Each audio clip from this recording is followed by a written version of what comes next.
Hello नमस्कार सभी को। जैसा कि बिहार डीएलएड का भी एग्ज़ाम चल रही है, तो बिहार डीएलएड का जो 29 अगस्त 2025 को जो एग्ज़ाम हुआ है सेकेंड शिफ्ट का, उसका टोटल क्वेश्चन लेकर आ चुके हैं और वो भी ओरिजिनल क्वेश्चन लेकर आ चुके हैं। तो आप लोग इस सेशन को लास्ट तक जरूर देखिएगा और मैं आपको इतना विश्वास दिलाता हूँ अगर ऑथेंटिक क्वेश्चन होगा तो आपको इसी चैनल पर देखने को मिल जाएगा। तो चलिए इसी के साथ सेशन की शुरुआत करते हैं। जैसे कि पहले आपको बता दें कि एक स्टूडेंट ने ही ये शेयर किया, लिख करके देख लीजिए। यहाँ लिखा हुआ बिहार डीएलएड एग्जाम क्वेश्चन 29/8/2025 का। जब मैंने पूछा किस शिफ्ट का है तो उन्होंने बोला जो है ये सेकंड शिफ्ट का। आप देख सकते हैं कितने सारे क्वेश्चन जो है बहुत बढ़िया तरीके से, अपना नाम भी लीजिए निशु कुमारी, कितने बढ़िया तरीके से ये क्वेश्चन सेंड किए। तो मैंने इसको क्या किया, टाइप करवा दिया है, ताकि मैं सोचा कि अगर क्वेश्चन टाइप करवाऊंगा तो आपको क्या होगा, बढ़िया तरीके से समझ में भी आएगा और एक एक चीज़ को आप समझने का प्रयास कीजिएगा, सब कुछ फ्रेश आपको दिखेगा भी। तो चलिए क्वेश्चन पूछा गया था। एक क्वेश्चन, पटना उच्च न्यायालय की स्थापना कब हुई थी? तो इसकी स्थापना हुआ था 3 फरवरी 1916 ईस्वी को। ये क्वेश्चन भी मैंने पढ़ा रखा है, ठीक है। उसके बाद हो सकता है क्वेश्चन आपसे ये पूछा जा सकता है कि पटना विश्वविद्यालय की स्थापना कब हुई थी? तो 1917 ईस्वी में हुआ था।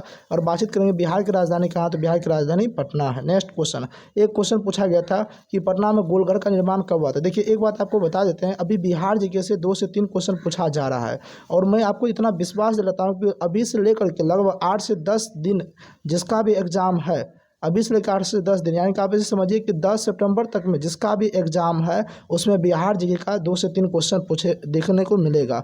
उसके बाद जो क्वेश्चन आएगा उसमें बिहार जी की क्वेश्चन की संख्या बहुत ही कम देखने को मिलेगा। ये सब दिन का जो है ना डीएलएड में ऐसा ही होता है।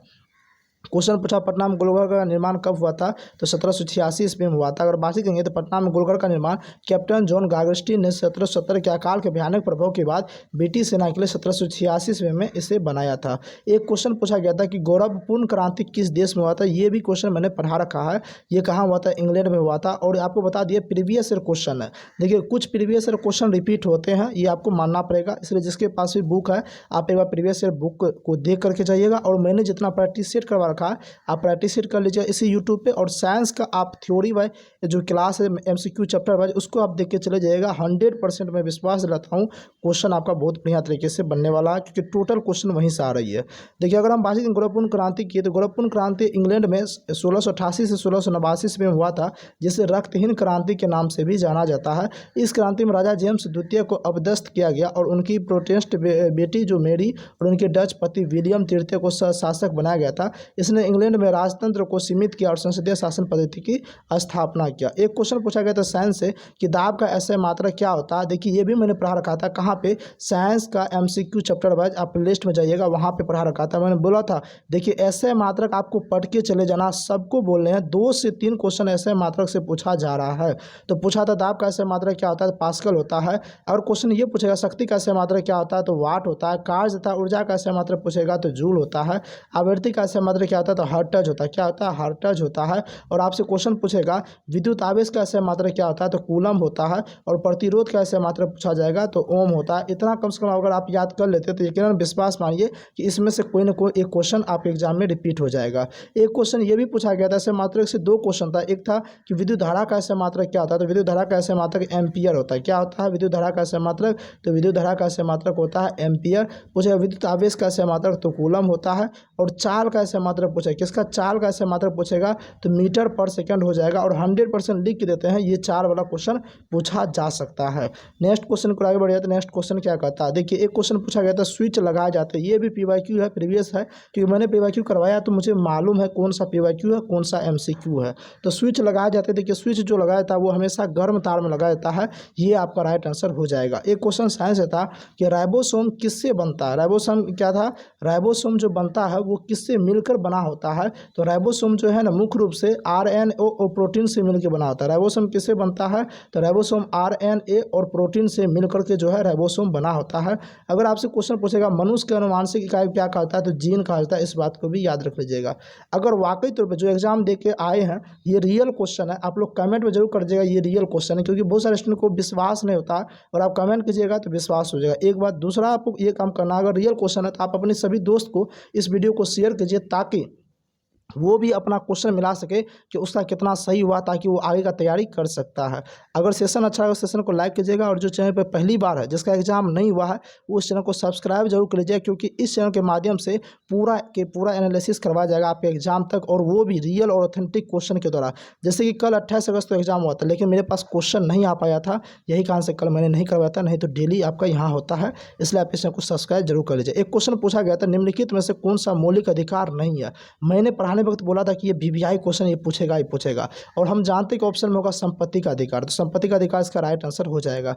देखिए संपत्ति के अधिकार को जो 44वां संविधान संशोधन 1978 के तहत मौलिक अधिकार से हटा करके इसे कानूनी अधिकार बना दिया गया। अगर हम बातचीत करेंगे तो भारत के नागरिक को जो है ना वर्तमान में 6 मौलिक अधिकार का प्रावधान दिया गया है। कितने? 6 मौलिक अधिकार, और इसकी चर्चा संविधान के भाग 3 में अनुच्छेद 12 से लेकर 35 में वर्णित किया गया। अब कैसे 6 मौलिक अधिकार कौन कौन सा है, तो उसमें से एक है समानता का अधिकार। समानता का अधिकार की चर्चा अनुच्छेद 14 से 18 के बीच में है। स्वतंत्रता का अधिकार 19 से 22 के बीच में। शोषण के विरुद्ध अधिकार 23 और 24 में है। धर्म की स्वतंत्रता का अधिकार 25 से 28 में। संस्कृति और शिक्षा का अधिकार अनुच्छेद 29 और 30 में है। और क्वेश्चन पूछेगा संवैधानिक उपचार का अधिकार अनुच्छेद 32 में। यानी कि टोटल 6 मौलिक अधिकार है। कौन कौन सा? समानता का अधिकार, स्वतंत्रता का अधिकार, शोषण के विरुद्ध अधिकार, धर्म की स्वतंत्रता का अधिकार, संस्कृति और शिक्षा का अधिकार, संवैधानिक उपचार का अधिकार। मैं लिख के दे रहा हूँ, लिख के वीवीआई कर रहा हूँ कि आगे भी ये क्वेश्चन रिपीट होगा। ये मौलिक अधिकार से क्वेश्चन पिछले साल भी लगभग 8 से 10 शिफ्ट में पूछा गया था, और अब की बार भी मैं आपको बता रहा हूँ कि अब की बार भी कम से कम 4 से 5 शिफ्ट में ये क्वेश्चन रिपीट होने वाला। क्वेश्चन क्या पूछेगा? कितने मौलिक अधिकार है? 6 है। कौन कौन सा पूछेगा? निम्नलिखित में कौन मौलिक अधिकार है? तो यही 6 मौलिक अधिकार को आप याद कर लीजिए। पूछा कौन नहीं है, तो संपत्ति का अधिकार नहीं है, इसको याद कर लीजिएगा।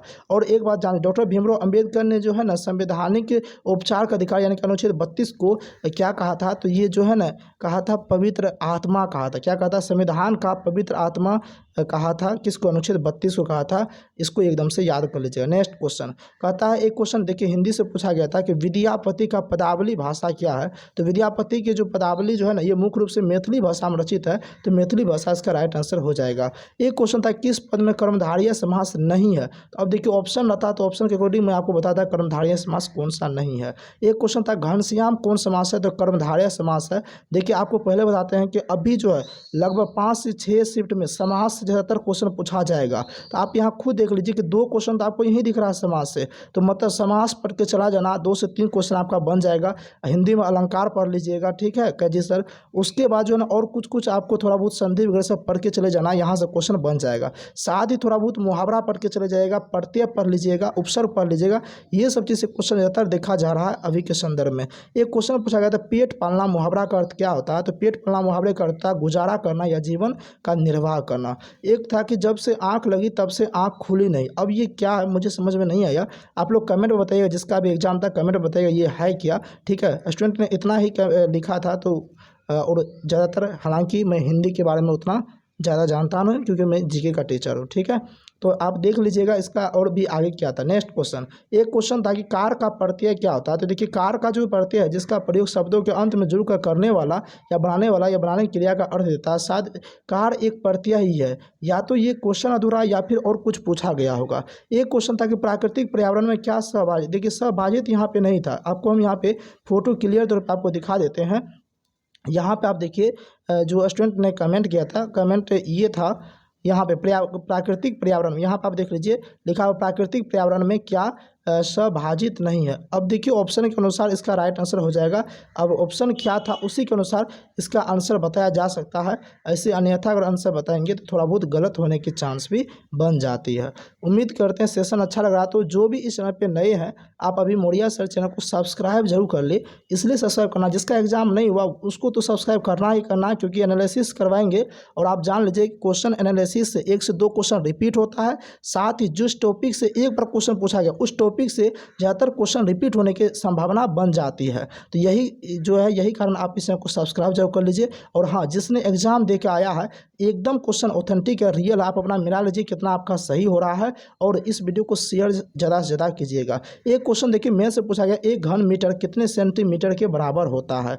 देखिए अगर घन मीटर की बात करेंगे तो 1 मीटर बराबर होता है 100 सेंटीमीटर। कितना होता है? 100 सेंटीमीटर होता है। अब 1 घन मीटर पूछा तो यानी कि मीटर क्यूब पूछा, मीटर क्यूब पूछा, तो आप यानी कि समझिए ना कि उसके बाद क्या हो जाएगा 2 जीरो यहाँ हो गया, फिर 2 जीरो, फिर 2 जीरो हो जाएगा। अब देख लीजिए इकाई, दहाई, सैकड़ा, हज़ार, 10,000, लाख, 10 लाख, यानी कि 1 घन मीटर में 10 लाख सेंटीमीटर होता है। अब शायद यही क्वेश्चन था, तो यही आपका राइट आंसर हो जाएगा। अब उसके बाद बातचीत किया जाए, इससे ज़्यादा क्वेश्चन जो है स्टूडेंट ने शेयर नहीं किया। देखिए मेरा एक ही मकसद है, अगर हम क्वेश्चन एनालिसिस करवाएंगे तो रियल क्वेश्चन करवाएंगे, हालांकि गलत क्वेश्चन नहीं करवाने वाले। इसलिए जितना भी बिहार डीएलएड के स्टूडेंट है, आप इसे को सब्सक्राइब कर लीजिए। आप खुद देख लीजिए, एनालिसिस मैंने पिछले साल भी लगातार करवाया था और अब की साल भी करवाने वाला हूँ। और एक बात, जिसका तैयारी बेहतर नहीं है, सोच रहे हैं कि बढ़िया तरीके से तैयारी करने के लिए, तो तैयारी अगर बढ़िया तरीके से करना चाहते हो वो भी फ्री में, और जहाँ से क्वेश्चन ज़्यादातर दिखा जा रहा है वो है प्लेलिस्ट। आप इसी चैनल पे जाइएगा, इस चैनल पे प्लेलिस्ट वाला सेक्शन में जाइएगा, वहाँ पे आपको जो है एक साइंस का एमसीक्यू चैप्टर वाइज आपको प्लेलिस्ट मिल जाएगा। वहाँ पे जाके पूरे साइंस का वीडियो देख लीजिएगा, साइंस कंप्लीट हो जाएगा। उसके अलावा आपको चले जाना प्रैक्टिस सेट में। प्रैक्टिस सेट में अगर जाते हैं तो वहाँ पे जीके का प्रैक्टिस सेट, रीजनिंग का प्रैक्टिस सेट और साइंस का प्रैक्टिस सेट तीनों का करवा रखे, तीनों देख लीजिएगा। मैं आपको विश्वास दिलाता हूँ जीके से क्वेश्चन बनेगा। और जीके का जो है ना एमसीक्यू चैप्टर वाइज क्वेश्चन भी आ रहा है, डेली बाई डेली एक वीडियो अपलोड हो रहा है, आप उसको भी देख लीजिएगा। तो यहाँ से जीके आपका कंप्लीट हो जाएगा और रीजनिंग तो यहाँ से कंप्लीट हो ही जाएगा। और चलिए उम्मीद करते हैं इतना आप लोग कर सकते हैं। और जिसको इसका पीडीएफ चाहिए, पीडीएफ के लिए आप टेलीग्राम चैनल ज्वाइन कर लीजिएगा। टेलीग्राम का लिंक पहला कमेंट बॉक्स में दिया गया, आप जाके वहाँ से ज्वाइन कर लीजिए। मिलते हैं नेक्स्ट क्लास में, तब तक के लिए बने रहने के लिए बहुत बहुत धन्यवाद। जय हिंद।